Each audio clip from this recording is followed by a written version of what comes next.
Hello dear friends, आज हम जानेंगे मॉन्ट्रियल प्रोटोकॉल क्या है।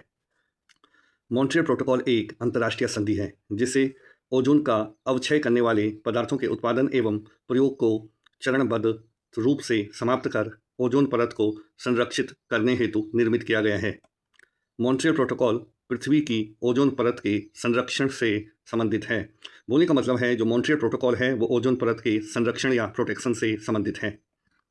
मॉन्ट्रियल प्रोटोकॉल के अनुसार सीएफसी क्लोरोफ्लोरोकार्बन, हेलोन्स तथा अन्य ओजोन रिक्तीकरण रसायनों जैसे कार्बन टेट्राक्लोराइड के उत्पादन पर रोक लगाई गई है। क्लोरोफ्लोरोकार्बन, हेलोन्स तथा कार्बन टेट्राक्लोराइड तीनों ही पदार्थ ओजोन रिक्तिकारक हैं। बोलने का मतलब है क्लोरोफ्लोरोकार्बन्स, हेलोन्स तथा कार्बन टेट्राक्लोराइड ये तीनों पदार्थ ओजोन के क्षरण के लिए जिम्मेदार हैं। यह वियना संधि का एक प्रोटोकॉल है जिसका उद्देश्य ओजोन परत का क्षरण करने वाले पदार्थों क्लोरोफ्लोरोकार्बन आदि को प्रयोग से हटाना है। यह प्रोटोकॉल 1 जनवरी 1989 से प्रभावी हुआ था।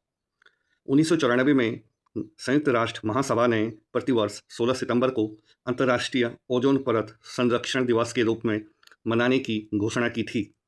उल्लेखनीय है कि वर्ष 1987 में इसी दिन 16 सितंबर को Montreal protocol on substances that deplete the ozone layer पर हस्ताक्षर किए थे। अतः 16 सितंबर को ओजोन परत के संरक्षण के लिए अंतर्राष्ट्रीय ओजोन दिवस मनाया जाता है। आज हमने जाना मॉन्ट्रियल प्रोटोकॉल क्या है। बोलने का मतलब है मॉन्ट्रियल प्रोटोकॉल ओजोन परत के संरक्षण या प्रोटेक्शन से संबंधित है। मॉन्ट्रियल प्रोटोकॉल में लिखा गया है हमें उन पदार्थों को हटाना है जो ओजोन परत के लिए हानिकारक हैं और अंतर्राष्ट्रीय ओजोन परत संरक्षण दिवस 16 सितंबर को मनाया जाता है। Thanks a million. Have a good day.